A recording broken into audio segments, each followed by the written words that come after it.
नमस्कार, देवभूमि के दंगल में आप सभी का स्वागत है। मैं हूं आपके साथ गरिमा वाजपेयी। आज बात करेंगे पंचायत चुनाव पर सवाल, विपक्ष ने मचाया बवाल।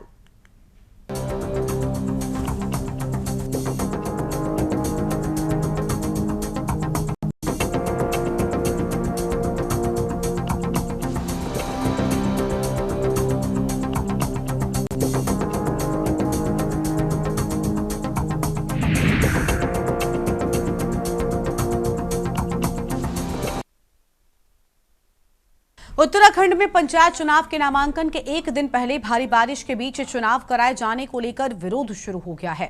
विपक्ष का आरोप है कि आपदाओं के बीच पंचायत चुनाव करवाना राज्य सरकार की दूरदर्शी और लोकतांत्रिक विरोधी मानसिकता को दर्शाता है।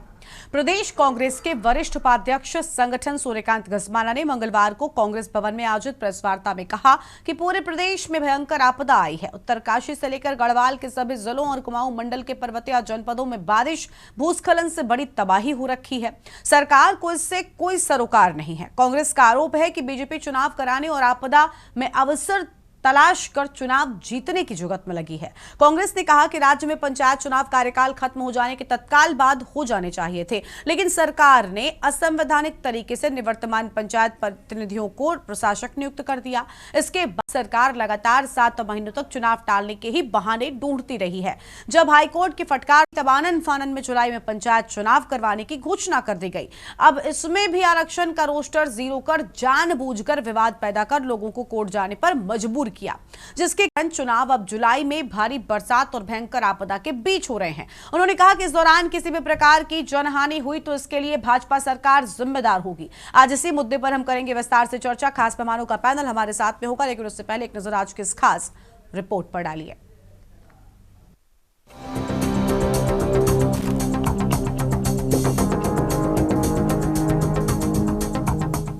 उत्तराखंड में पंचायत चुनाव को लेकर हाईकोर्ट से राहत मिलने के बाद राज्य निर्वाचन आयोग ने चुनाव का संशोधित कार्यक्रम जारी कर दिया है। हरिद्वार को छोड़कर शेष 12 जिलों में 2 चरणों में होने वाले चुनाव की प्रक्रिया आज नामांकन पत्र दाखिल करने के साथ शुरू हो जाएगी। पहले चरण में 24 जुलाई को 49 और दूसरे चरण में 28 जुलाई को 40 विकासखंडों में मतदान होगा। मतगणना 31 जुलाई को होगी। त्रिस्तरीय पंचायतों में ग्राम प्रधान के साथ ही ग्राम क्षेत्र व जिला पंचायत सदस्य के कुल 66,418 पदों पर 47.77 लाख मतदाता प्रतिनिधियों का चुनाव करेंगे। हरिद्वार जिला और राज्य के नगरीय क्षेत्रों को छोड़कर राज्य के शेष हिस्से में पंचायत चुनाव की आचार संहिता प्रभावी है। राज्य निर्वाचन आयोग ने 21 जून को पंचायत चुनाव की अधिसूचना जारी की थी। इस बीच पंचायत चुनाव को लेकर हाईकोर्ट में चल रहे मामले में आरक्षण प्रक्रिया पर हाईकोर्ट द्वारा स्थगनादेश दिए जाने के उपरांत आयोग ने 24 जून को चुनाव की प्रक्रिया को अगले आदेश तक रोक दी थी। हाईकोर्ट द्वारा चुनाव को हरी झंडी दिए जाने के बाद आयोग ने सरकार से विमर्श कर बीते दिनों पंचायत चुनाव का संशोधित कार्यक्रम तय कर दिया। साथ ही इसकी अधिसूचना भी जारी कर दी, जिसके चलते 2 से 5 जुलाई तक नामांकन पत्र दाखिल होंगे। 7 से 9 जुलाई तक नामांकन पत्र की जांच होगी। वहीं 10 व 11 जुलाई को सुबह 8 बजे से अपराह्न 3 बजे तक नाम वापस लिए जा सकेंगे। 14 जुलाई को प्रथम चरण के चुनाव के लिए चुनाव चिन्ह आवंटित होंगे। 18 जुलाई को दूसरे चरण के चुनाव के लिए चुनाव चिन्ह आवंटित होंगे। 24 जुलाई को पहले चरण के चुनाव को सुबह 8 बजे से शाम 5 बजे तक मतदान होगा। वहीं 28 जुलाई को दूसरे चरण में सुबह 8 बजे से शाम 5 बजे तक मतदान होगा। 31 जुलाई को सुबह 8 बजे से मतगणना होगी। वहीं विपक्ष का आरोप है कि आपदाओं के बीच पंचायत चुनाव करवाना राज्य सरकार की मानसिकता को दर्शाता है। प्रदेश कांग्रेस के वरिष्ठ उपाध्यक्ष संगठन सूर्यकांत धस्माना ने कहा कि आज पूरे प्रदेश में भयंकर आपदा आई हुई है। उत्तरकाशी से लेकर गढ़वाल के सभी जिलों और कुमाऊं मंडल के पर्वतीय जनपदों में बारिश, भूस्खलन से भारी तबाही हो रखी है, जिससे प्रत्याशियों और जनता को दिक्कतों का सामना करना पड़ेगा। राज्य में पंचायत चुनाव सरकार जिन हालातों में करा रही है, पूरे प्रदेश में इस समय आपदा आई हुई है। उत्तरकाशी से लेकर के टिहरी से लेकर के पौड़ी से लेकर के चमोली, रुद्रप्रयाग, पिथौरागढ़, अल्मोड़ा, नैनीताल, सब जगह इस समय आपदा का प्रकोप है। सैकड़ों सड़कें टूटी हुई हैं, हजारों संपर्क मार्ग और इंटरनल जो रोड्स हैं गांव की वो टूटी हुई हैं। लैंडस्लाइड आ रखे हैं, क्लाउड बस्ट हो रखे हैं, पूरे जगह जगह तमाम जगह भूस्खलन के कारण लोगों का आना जाना बंद हो रखा है। कई स्थान ऐसे हैं जिनका जिला मुख्यालयों से बिल्कुल कट ऑफ हो रखे हैं। चुनाव के नाम पर जो भाजपा सरकार आग मिचोली काफी समय से कर रही थी, वो पहले इस बात को दर्शाता था कि सरकार चुनाव सार्थकता से कराने के लिए कभी भी गंभीर नहीं। आज जब चुनाव की बात वर्तमान सरकार करती है, हम पहाड़ी स्थितियां देख रहे हैं। वर्षा ऋतु पूरे शबाब पर है, पहाड़ दरक रहे हैं, बसें और कारें नालों में, खालों में, नदियों में गिर रही हैं और घटनाएं हो रही हैं। ऐसे में चुनाव होना किसी भी प्रकार से संभव नहीं है और ऐसे चुनाव को, ऐसी परिस्थिति में होने वाले चुनाव को उत्तराखंड क्रांति दल का कहना यह है कि निष्पक्ष चुनाव नहीं कराया जा सकता। देखिए, एक चीज और है, भाजपा चाहती है कि ऐसे ही माहौल में चुनाव करें, क्योंकि भाजपा का मानना यह है कि आम नागरिक मतदाता स्तर तक न पहुंच सके, उस गंभीरता से और उस सार्थकता में हिस्सा नहीं ले सके, और चूंकि इनके काडर वोटर हैं, मतदाता काडर हैं, उनका वोट डराकर ज्यादा से ज्यादा सीटें ये हासिल कर सके। वहीं बीजेपी ने पंचायत चुनाव को लेकर हाईकोर्ट के निर्णय का स्वागत करते हुए कहा कि इससे गांव की सरकार चुनने का रास्ता साफ हो गया है। विपक्ष को निशाने पर लेते हुए बीजेपी ने कहा कि चुनाव की राह में रोड़े अटकाती आ रही कांग्रेस ने सरकार पर उल्टे चुनाव न कराने के आरोप लगाए, लेकिन अब उसके मुंह पर तमाचा लगा है। बीजेपी ने कहा कि सरकार व जनता सभी शुरुआत से चुनाव के पक्ष में रहे हैं। धामी सरकार निष्पक्ष जनभावनाओं के अनुरूप और पारदर्शिता के साथ चुनाव के लिए प्रयासरत है। कांग्रेस जारी प्रक्रिया के खिलाफ रोड़े अटकाती रही है। ये खुशी का विषय है कि न्यायालय ने सरकार की आरक्षण प्रक्रिया को सही ठहराया। बीजेपी ने यह भी कहा कि पार्टी के पास समर्थित प्रत्याशियों के नामों का पैनल आ गया है और शीघ्र इनकी विधिवत घोषणा कर दी जाएगी।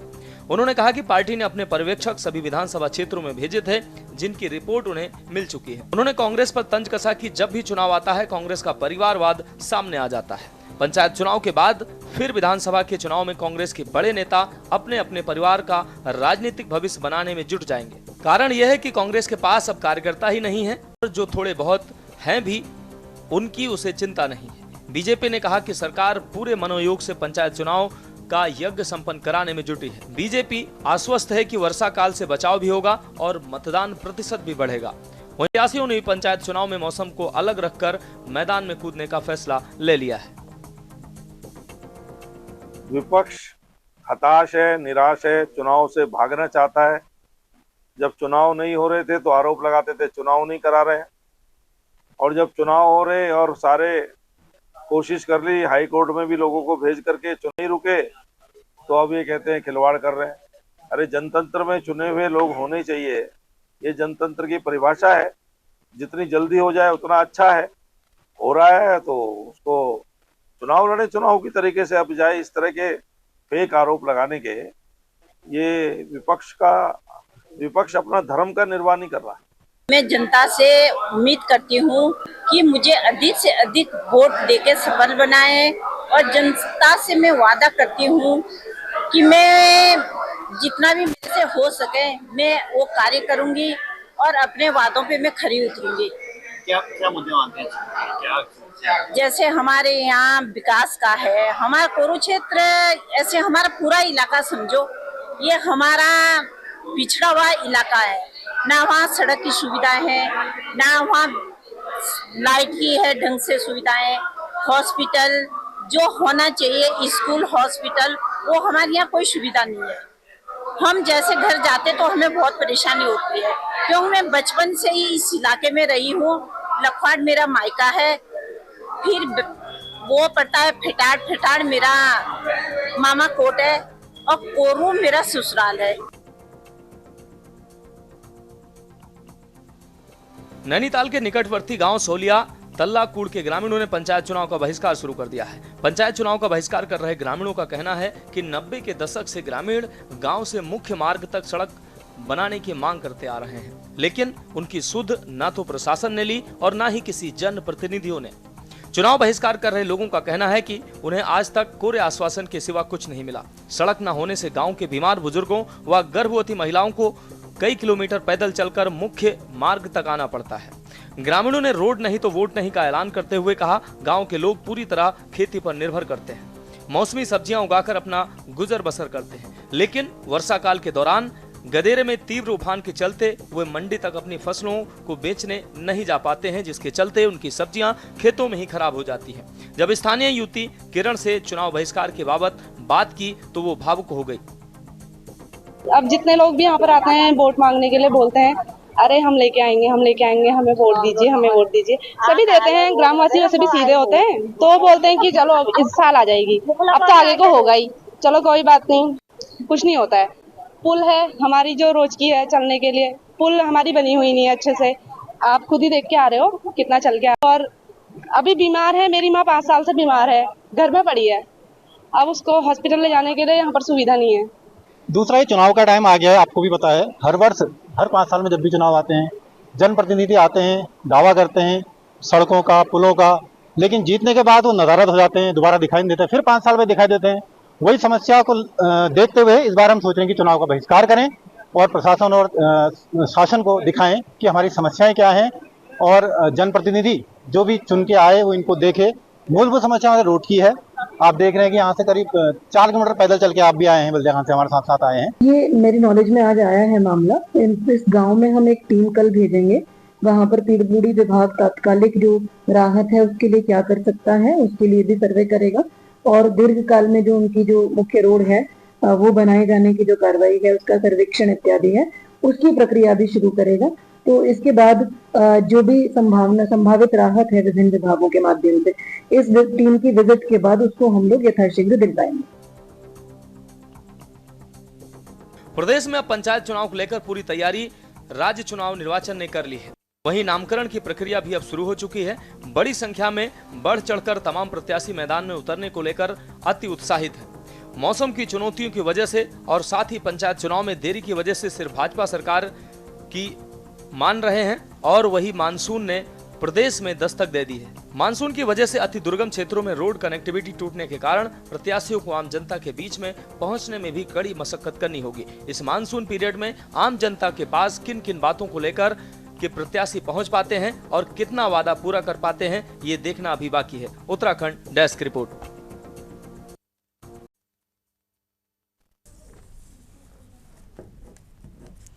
आज इसी मुद्दे पर हम करेंगे विस्तार से चर्चा। खास मेहमानों का पैनल हमारे साथ में जुड़ चुका है। हमारे साथ में गिरिराज किशोर हिंदवान जी हैं, प्रदेश प्रवक्ता कांग्रेस पार्टी की ओर से। पीसी थपलियाल साहब हैं, वरिष्ठ नेता यूएसएम की ओर से। तिलमणि डोभाल जी हमारे साथ में है, राजनीतिक विश्लेषक। सर, कांग्रेस ने सरकार पर दूरदर्शिता का आरोप लगाया है। उनका कहना है कि चुनाव को लेकर कोई तैयारी नहीं है और साथ ही साथ वर्तमान में भौगोलिक स्थितियों को देखते हुए चुनाव जरूरी नहीं था, लेकिन अभी तक चुनाव नहीं हो रहे थे, विपक्ष तब भी आरोप लगा रहा था।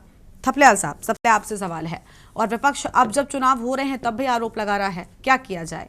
क्या सिर्फ और सिर्फ बारिश वाले हालातों के चलते ही ये बात उठ रही है? हालांकि चुनौती हम समझ रहे हैं कि 4 धाम, कांवड़ और उसके बाद चुनाव। देखो, उत्तराखंड एक ऐसा प्रदेश है जिसमें कि पूरे साल भर हम आपदाओं को फेस करते हैं, चाहे बरसात हो, बरसात जैसे ही खत्म होगी वैसे ही हमारे सीमांत क्षेत्र में बर्फबारी शुरू हो जाती है, जिसके कारण हमें अपने जो 4 धाम हैं उनको बंद करना पड़ता है, वो यात्रा को बंद करनी पड़ती है। उसके बाद गर्मी का मौसम आता है तो उसमें पूरे पर्यटकों का अंबार उत्तराखंड में लग जाता है। सीमांत क्षेत्र में 4 धाम सीमांत में ही हैं, तो मैं ये पाता हूँ कि पूरे साल उत्तराखंड में समस्याओं का अंबार लगा ही रहता है।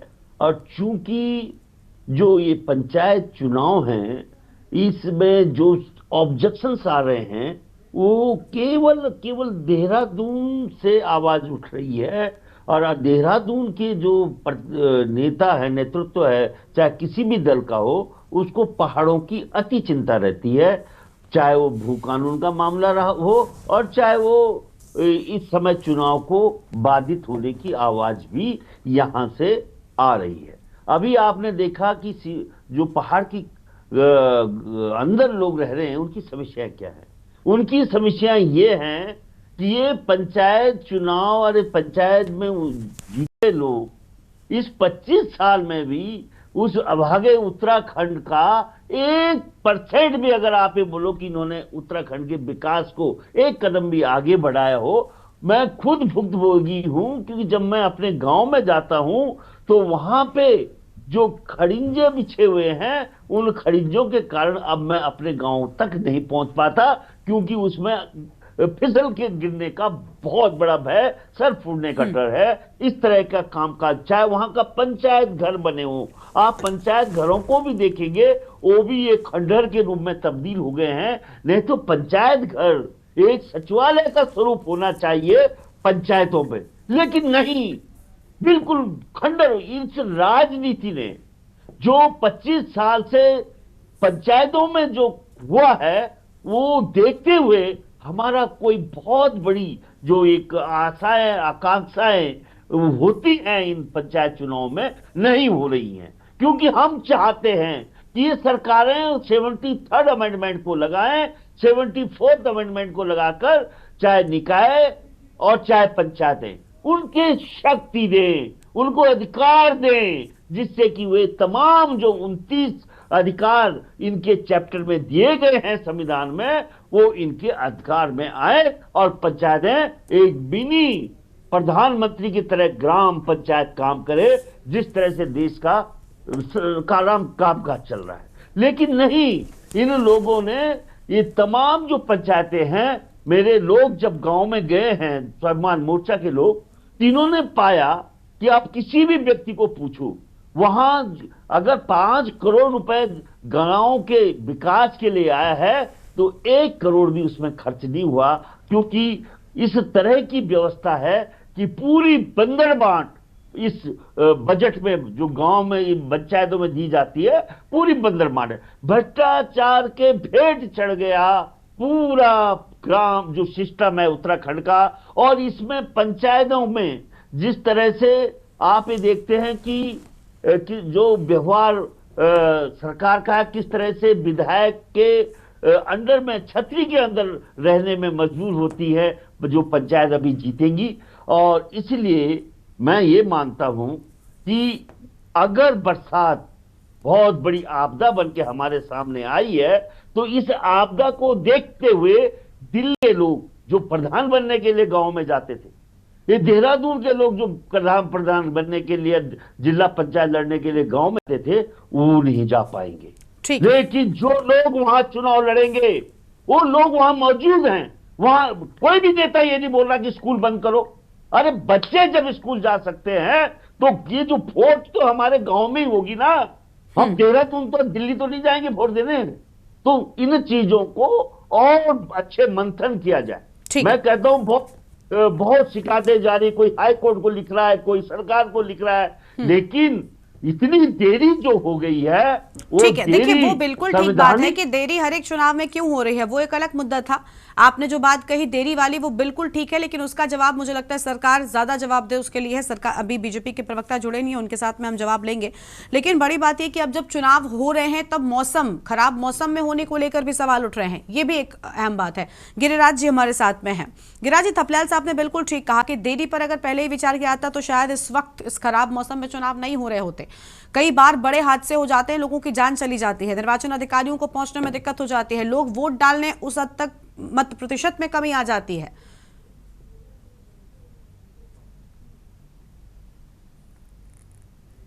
अनम्यूट कीजिए गिरिराज जी। बोलिए बोलिए सर। गरिमा जी, आवाज आ रही है आपको? जी।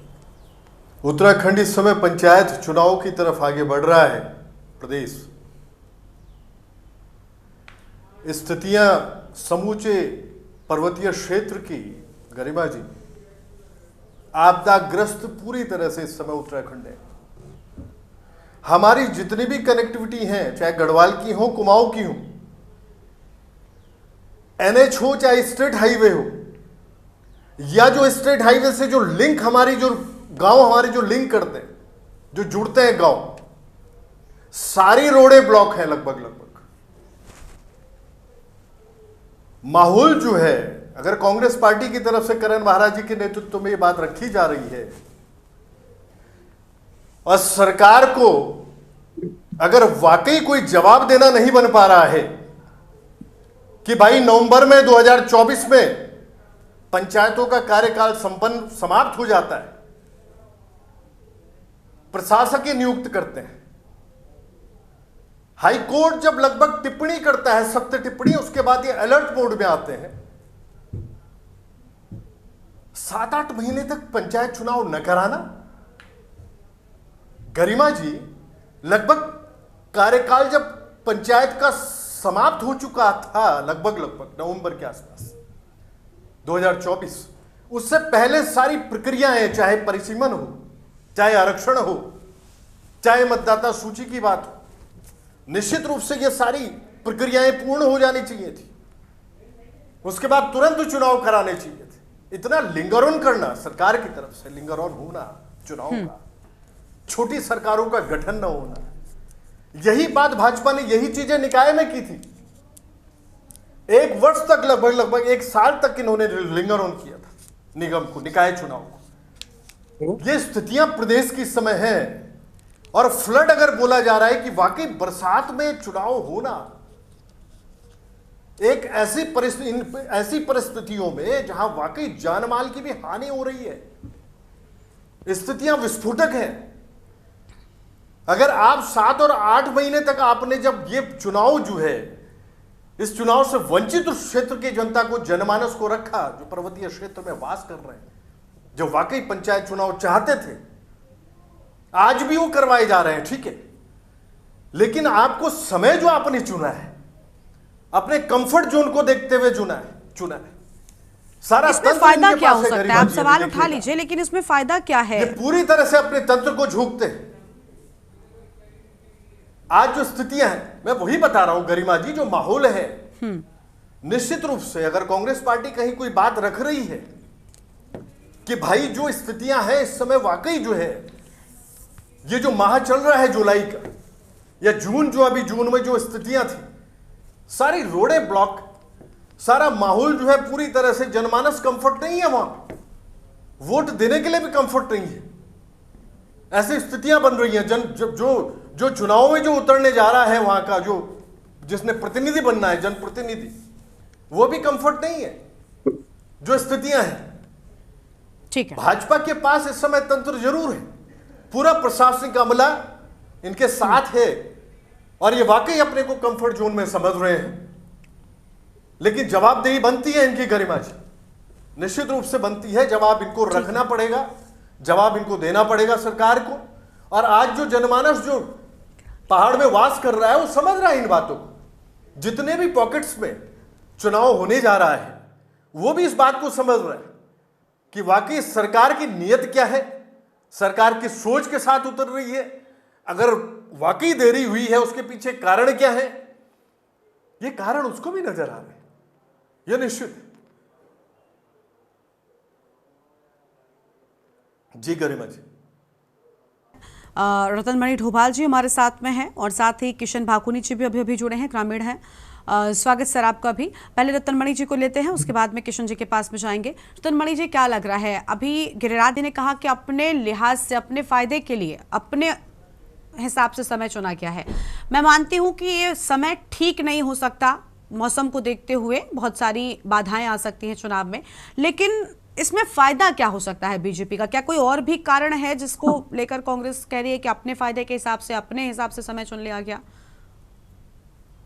गरिमा जी देखिए, महत्वपूर्ण बात यह है कि जो काम 6 महीने पहले हो जाना चाहिए था और जो प्रक्रिया अब कोर्ट के आदेश के बाद आधी अधूरी जो की गई है, वो अभी भी पूर्ण नहीं है। जो आरक्षण का रेशो है उसमें हरिद्वार अलग है या दूसरी जगह अलग है, वो अलग मैटर है, लेकिन वो अभी भी कंप्लीट नहीं है। क्योंकि इन्होंने जारी कर दिया था चुनाव, हाई कोर्ट ने भी कह दिया कि आप चुनाव कराइए। ये विवाद आगे भी रहेंगे चुनाव के बाद भी। जो ये 6 महीने पहले तैयारी करनी थी, उसको संविधान की अगर व्यवस्था के अनुसार अगर आपको काम करना था, तो ये दिसंबर से पहले ये आरक्षण का दूसरे जो वो हो जाना चाहिए, वो सरकार ने जानबूझकर उसको लेट लतीफी की, वो काम किया नहीं। और उसके बाद ये लोगों डिमांड के अनुसार न्यायालय में चले गए।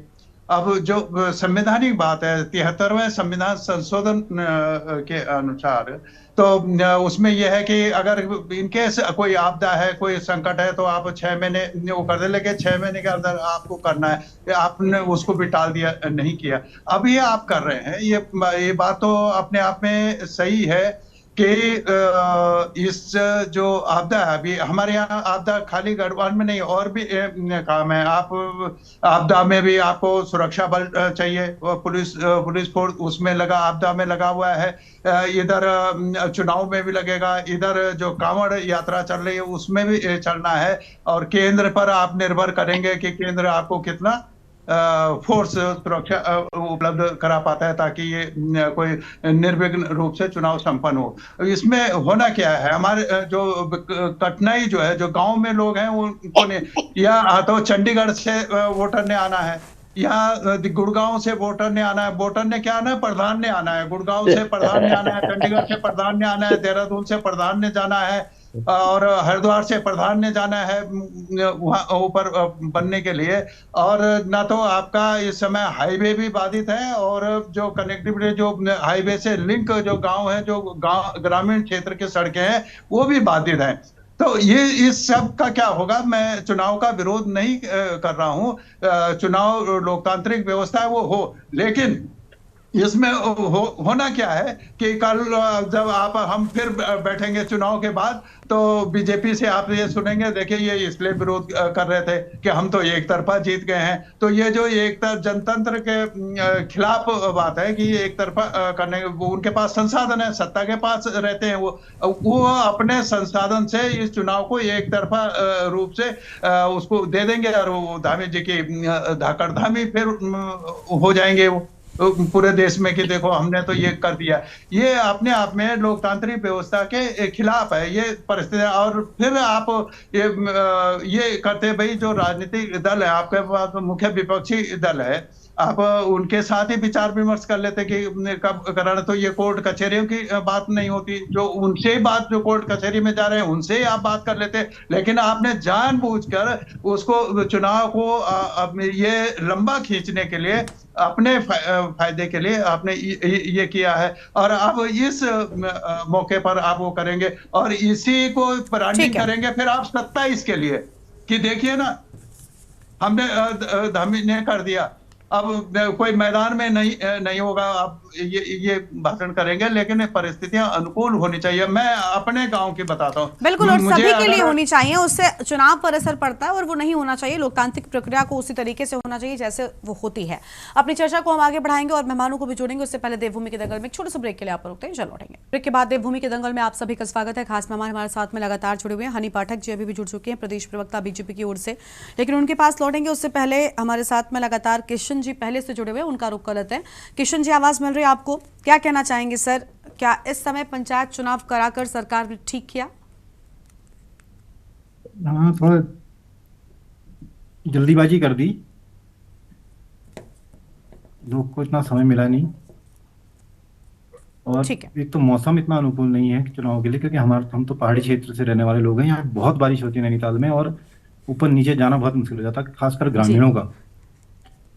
यहाँ जो नदियां होती हैं इस समय उफान पे होती हैं, और बहुत मुश्किल होता है आना जाना। बिल्कुल, यानी लोगों के सामने बहुत सारी दिक्कतें हैं, और शायद उन्हीं दिक्कतों की वजह से कहीं ना कहीं चुनाव पर एक बड़ा प्रभाव पड़ सकता है। ठीक है सर, आपकी बात समझ आ गई। हनी पाठक जी का रुख कर लेते हैं, अभी अभी जुड़ी हैं प्रदेश प्रवक्ता भारतीय जनता पार्टी की ओर से। बहुत स्वागत मैम आपका।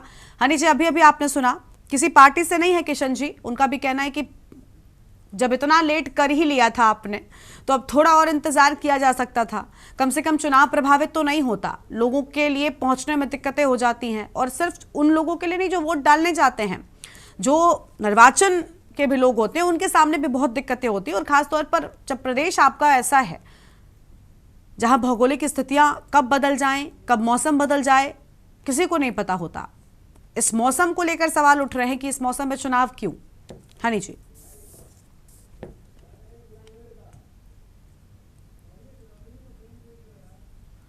अनम्यूट कीजिए मैम। हनी जी, हाँ कर लिया अनम्यूट। पहले तो गरिमा जी मैं क्षमा चाहूंगी, थोड़ा मैं लेट जुड़ी, और दूसरी बात जिस प्रकार से देखिए, बिल्कुल मैं सहमत हूँ कि जो इस समय हमारे उत्तराखंड की भौगोलिक परिस्थिति है और इस समय क्या हमारे उत्तराखंड की जिस प्रकार हो जाता है बारिश के मौसम में, ये किसी को भी अनुमान लगाना बहुत ही मुश्किल हो जाता है। तो जिस प्रकार से अभी चुनाव है उसको लेकर भी हमारी सरकार पूरी तरीके से गंभीर है। हमारी पूरी फोर्स अलर्ट टीम में लगाई गई है। खुद स्वयं मुख्यमंत्री श्री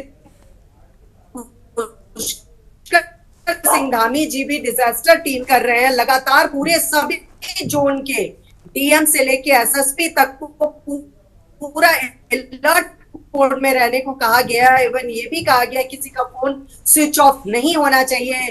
तो ये सारी चीजों को हमारी सरकार गंभीरता से ले रही है। लेकिन अब जिस प्रकार से बात आती है, चुनाव थोड़े और लेट कर दिए होते हैं।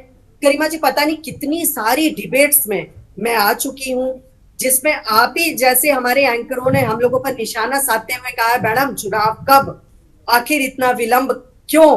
तो ऐसे सवालों से हम लोग बहुत बुरी तरह से घिरे हुए रहे सवाल तो वो भी बनता है ना, क्या उस सवाल में कुछ वाली बात हो गई कि देखिए मीठा मीठा कप कप कड़वा कड़वा थू, ये तो बात गलत है ना गरिमा जी, कि जिस तरीके से चुनाव की अब घोषणा हो चुकी है, बिगुल बज चुका है, चुनाव होने जा रहे हैं। जब नहीं हो रहे थे तो क्यों नहीं हो रहे हैं भाई जी, जब हो रहे हैं तो क्यों हो रहे हैं भाई जी। तो दिक्कत किस चीज से है यही समझना एकदम पूरी तरीके से मुश्किल होता जा रहा है। क्योंकि ये जिस प्रकार से कार्य कर रहे हैं, जिस प्रकार से बोल रहे हैं, जिस प्रकार से बार बार टिप्पणी कर रहे हैं, उससे ये लग रहा है कि आप किस दिशा में जा रहे हैं, आप क्या चाह रहे हैं। पहले तो ये बताने की कष्ट करें कि पहले आप क्या चाहते थे, अब आप क्या चाहते हैं, आगे आप क्या चाहेंगे वो भी पहले से बता दीजिए। हनी जी सुनिए, देखिए अभी आपने कहा कि हम सवालों से थक चुके हैं कि चुनाव कब, क्या वो सवाल गलत थे और गलत समय पर किए गए थे? कहीं पर भी किए गए हों, वो सवाल जनता के थे कि आखिर चुनाव इतनी देरी से क्यों, प्रशासकों के हवाले प्रदेश क्यों, उनमें भी गलती नहीं थी। और आपने कहा कि अब चुनाव हो रहे हैं तो विपक्ष कह रहा है मीठा मीठा गप गप कड़वा कड़वा थू थू। आप क्या चाहती है कि आप विपक्ष को करेला दें, ऊपर से नीम चढ़ा दें? ये तो बात नहीं, मतलब चुनाव अब तक नहीं हो रहे थे, अब जब हो रहे हैं तो आप ऐसे मौसम में करा रही हैं जिससे आम जनता को आपत्ति है। मैंने विपक्ष को लेकर तो सवाल किया ही नहीं। अभी किशन जी जुड़े हुए थे, ग्रामीण थे, वो आपकी जनता है, आपकी जनता है वो। मैंने विपक्ष की बाइट सुनी है। अब गरिमा जी मैं आपकी बात का जवाब देती हूँ। हाँ। निश्चित जो आपने सवाल किया वो जनता की डिमांड थी, जो उस परिवेश में आपकी डिमांड थी। जनता ने पूछा था तो उसका जवाब हमने अब दे दिया ना। सरकार से ही पूछा था ना कि चुनाव कब होगा, सरकार से ही पूछा था ना, कोर्ट ने नहीं मैम हनी जी, ये तर्क थोड़ी ना होता है कि आपने कहा तो हमने दे दिया। आप कैसी बातें कर रही हैं? आप सरकार है, आप एक बड़ी जिम्मेदार पार्टी हैं और आप कह रही हैं कि आपने मांग के हमने दे दी। ये सवाल ठीक है, वो एक अलग मुद्दा था कि वो, सुनिए हनी जी, वो एक अलग क्यों न रहे मुद्दा था। अब चुनाव हो रहे हैं, इसका मतलब ये थोड़ी है कि चुनाव में कुछ भी हो जाएगा, कैसे भी चुनाव हो जाएंगे, चुनाव में क्या फर्क नहीं पड़ेगा खराब मौसम में। अभी ग्रामीण थे, उन्होंने क्या कहा कि हाँ हमें आने में दिक्कत होती, हमें पहुंचने में दिक्कत होती, निर्वाचन के लोगों के सामने कितने हादसे हो जाते हैं, हम उस पर चर्चा कर रहे हैं। चुनाव देरी से हुए वो एक अलग मुद्दा है, उस पर चर्चाएं हो गई और वो अब खत्म हो गया मुद्दा। अब बात है कि अगर इस मौसम में क्यों समस्या है, क्योंकि चुनौती, एक तरफ सरकार व्यस्त है, 4 धाम में कांवड़ यात्रा शुरू हो गई। अब सोचिए चुनाव कितनी सारी सरकार के समक्ष है, ऐसे में इंतजामों पर सवाल अगर विपक्ष उठा रहा है तो उस पर जवाब दीजिए। हम ये नहीं कह रहे कि चुनाव अब तक आपने कराया, वो तो एक अलग मुद्दा था, डिबेट हो गई उस पर। जवाब दूं गरिमा जी? जी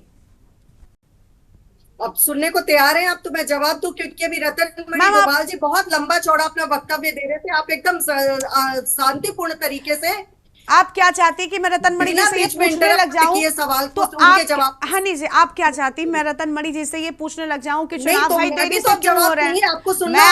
मैं आपसे ही, मैंने आपसे बैक टू बैक 2 सवाल किए, लेकिन मैं ये चाहती हूँ ना कि आप मेरे सवाल का जवाब दें, इसलिए मैं आपको बीच में इंटरफेयर कर रही हूँ।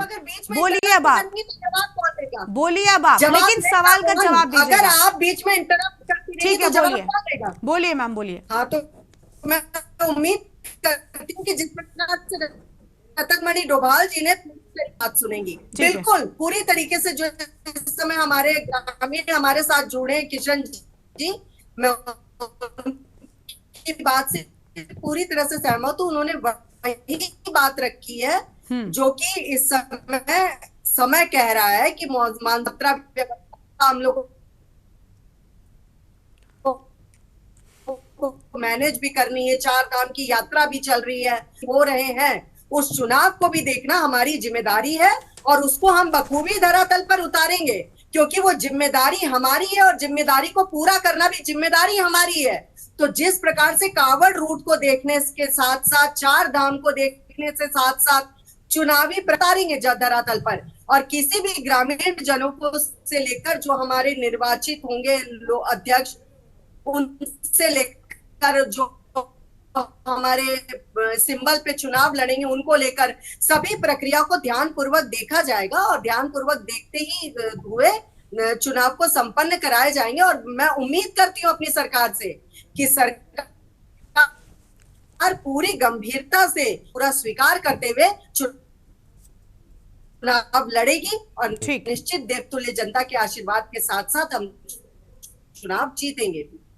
ठीक है, लेकिन देखिए हानि जी, आपने अपना कंप्लीट कर लिया, मैंने आपको इंटरफेयर भी नहीं किया, लेकिन बात वही है ना कि आपने जवाब नहीं दिया ना कि इस मौसम में चुनाव क्यों, क्या जब इतनी देरी हो गई तो थोड़ी देरी और नहीं हो सकती थी? लोगों के हित के लिए है, आपके हित के लिए है, आपकी पार्टी के लोग भी जाएंगे, आप खुद भी जाएंगी, ये एक मुद्दा है सुरक्षा से जुड़ा हुआ। ठीक है, मैं रतन मणि जी कुछ कह रहे हैं, उनको सुन लेते हैं आप।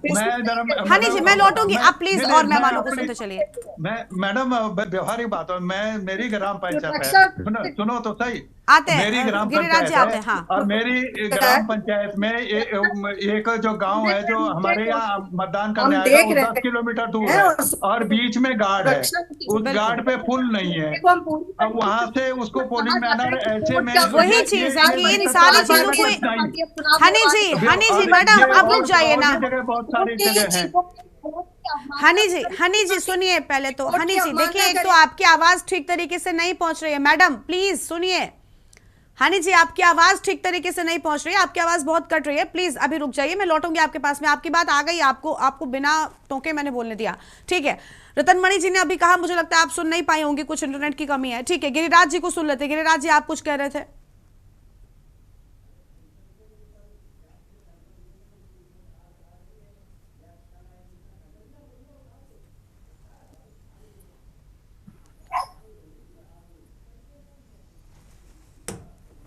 निश्चित रूप से गौण हो चुका है, कोई मायने नहीं रखता भाजपा के लिए वो जनमानस जो वाकई छोटी सरकारों का गठन चाहता है।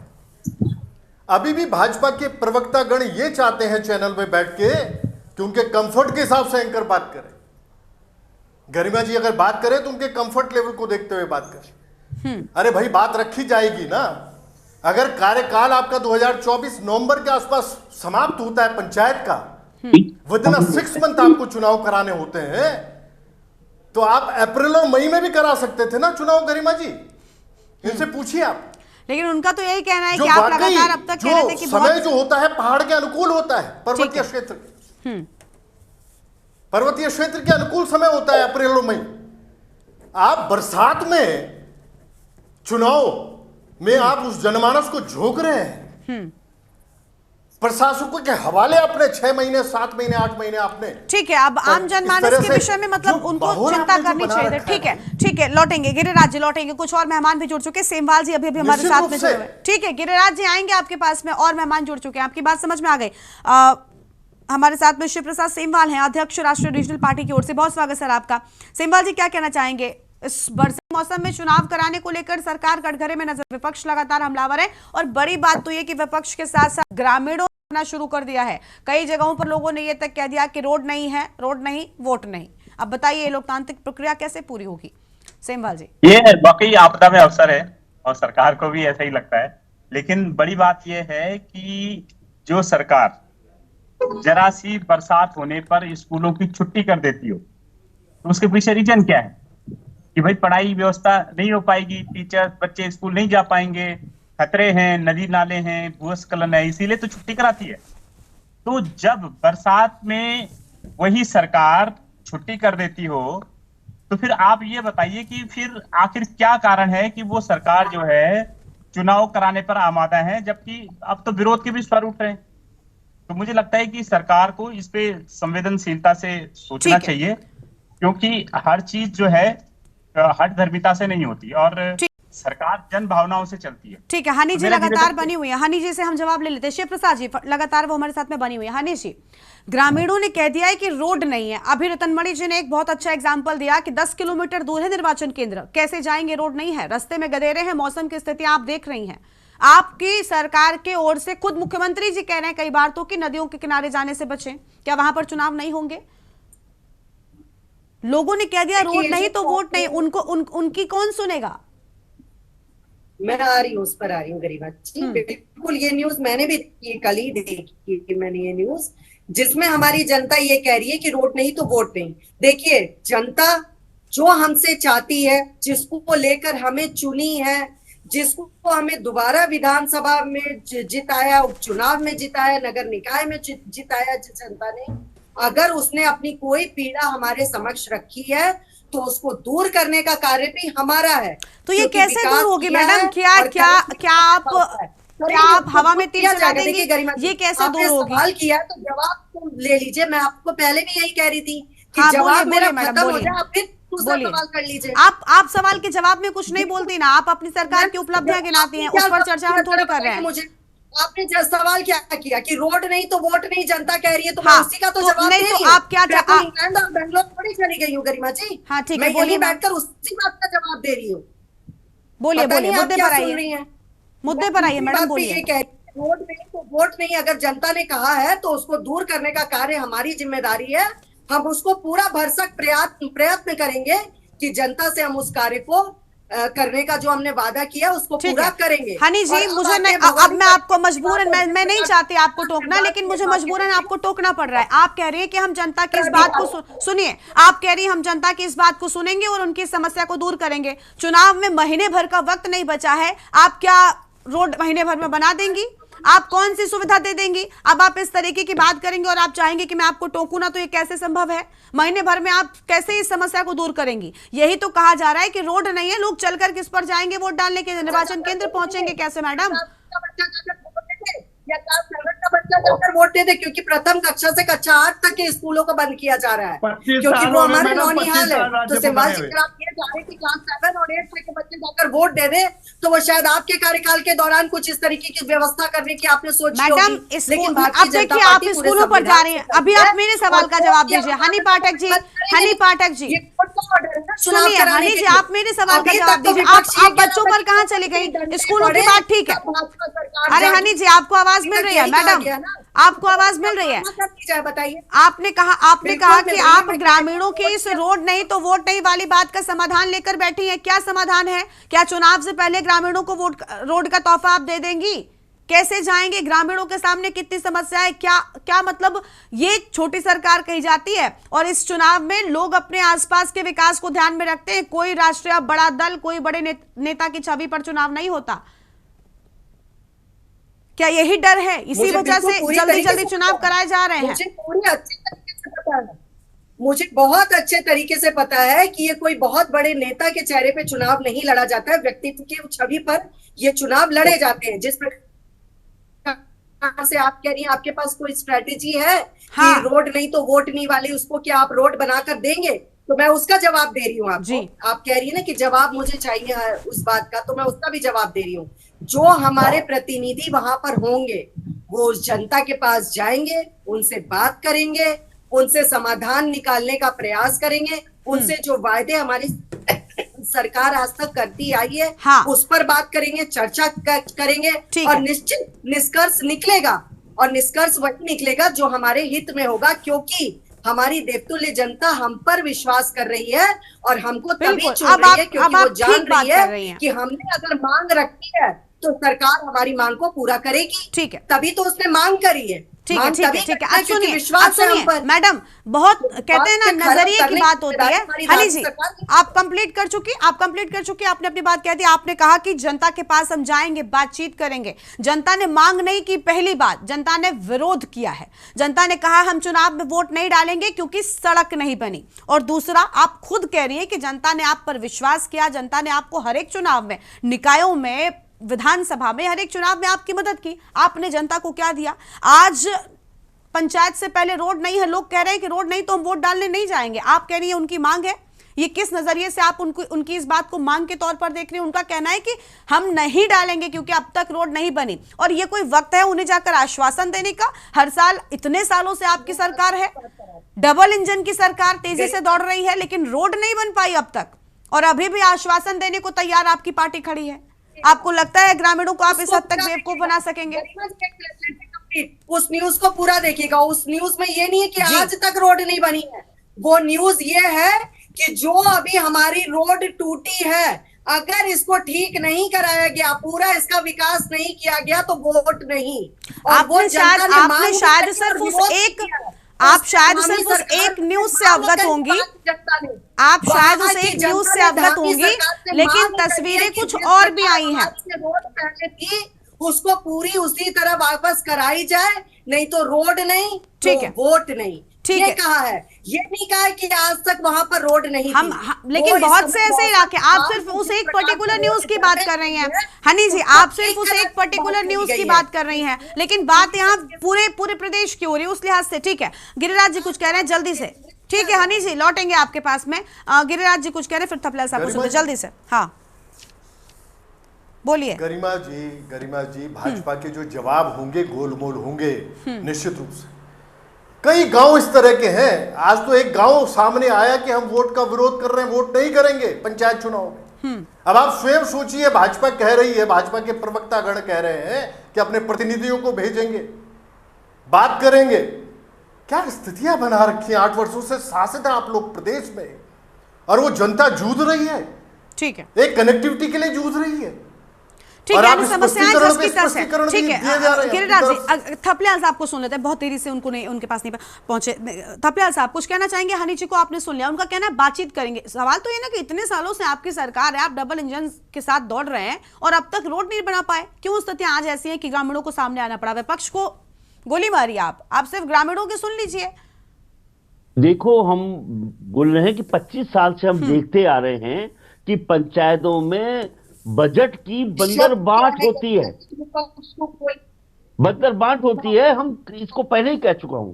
अब सवाल उठता है कि जो वाले ये तो मैंने आपसे सुना है अभी चैनल के माध्यम से कि विपक्ष को गोली मारी है। ये किसने कहा है विपक्ष को गोली मारी है? मैडम, आप अभी कहावतें कह रही थी ना, तो आपको इतनी समझ होनी चाहिए कि इसके भाव क्या है। ठीक है, अब थोड़ी देर के लिए शांत रहिए। थपलियाल साहब बोल रहे हैं। हनी जी थोड़ी देर के लिए शांत रहिए। और मैंने तो सिर्फ एक कहावत के तौर पर कहा है, बाकी बीजेपी जो विपक्ष को लेकर भाषा बोलती है ना, वो हम सब जानते हैं। बाकी बीजेपी जो भाषा बोलती है वो हमें पता है। आप पहले ग्रामीणों पर आप मुझसे डिबेट करने मत बैठिए, पहले तो आप ग्रामीणों और आप विपक्ष के सवालों का जवाब दे दीजिए। मुझसे बहस या तर्क करके आपको कुछ हासिल नहीं होने वाला। थपलियाल साहब आप कंप्लीट कीजिए। थपलियाल साहब,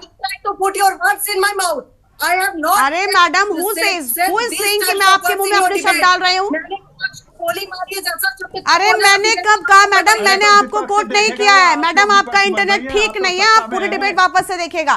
थपलियाल साहब, आप जल्दी अपनी बात को पूरा कीजिए। देखिए, भारतीय जनता पार्टी का वरिष्ठ नेता बार बार कहते थे दिल्ली वालों को कि आप अपना जो नाम वोटिंग लिस्ट में नाम डालो, क्योंकि दिल्ली वाले, क्योंकि पहाड़ के लोग आक्रोशित है भाजपा से।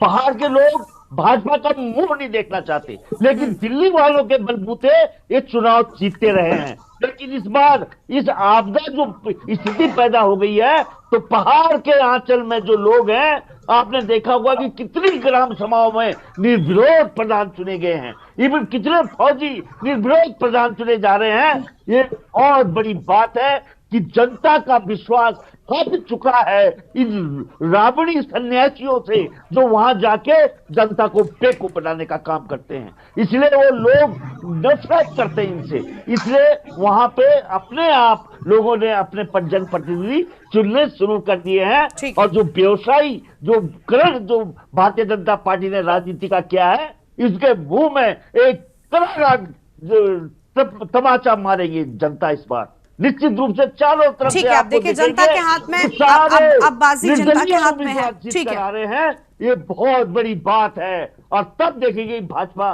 किस तरह से अपना मुंह दिखाने लायक नहीं रहेगी। ठीक है, अब इस आपदा के बीच पंचायत चुनाव संपन्न होंगे, किस तरीके से हो सकेंगे ये देखना बहुत अहम होगा। शुक्रिया आप सभी मेहमानों का हमारे साथ चर्चा में आने के लिए, अपनी बात रखने के लिए। तो भारी बारिश और भूस्खलन के बीच में चुनाव कराने को लेकर सरकार को विपक्ष लगातार कटघरे में कर रहा है, और दूसरी ओर जनता और ग्रामीण भी लगातार आवाज उठा रहे हैं कि आखिर ऐसी स्थिति में, ऐसी आपदा में लोग कैसे चुनाव में वोट डालने के लिए पहुंचेंगे। अपने आप में बड़ा सवाल है। देवभूमि के दंगल में इतना ही। तमाम बड़ी खबरों के लिए आप देखते रहिए के न्यूज़ इंडिया।